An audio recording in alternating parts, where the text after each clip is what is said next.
Hey everybody, here's Doc with your Market Minute for Saturday, the 27th of January. As we look across the markets, whether it's the Dow or the NASDAQ 100 or the S&P 500, sure, we have some short-term exhaustion. Sure, we have some questions as to the short-term sustainability of this massive trend off of the bottom. But really what I have an issue with, or a question, is with the Russell 2000. The Russell 2000 has not joined its brothers on this rally.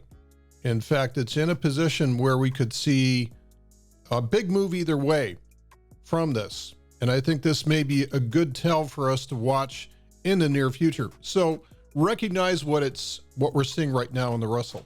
So the Russell has rallied up and pulled back to what amounts to a 38.2% retracement. We've bounced off of the bottom, but where have we seen this picture before? We've seen this several times over the last couple of years, and in each case, this has led to much lower prices.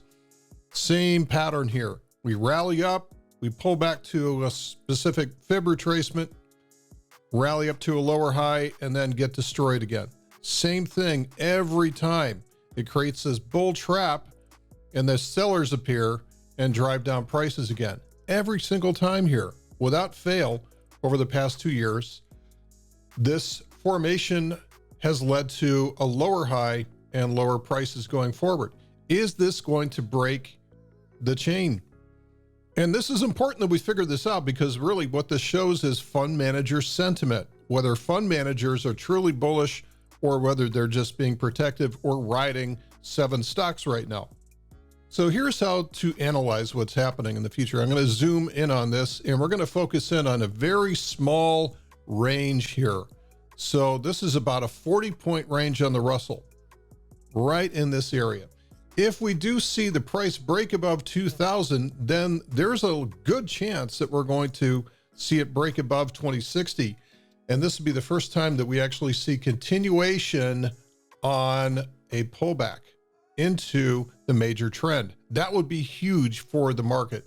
So watch this one step at a time. If we do break above and close above 2,000, then the odds improve that we're going to see a breakout above 2070.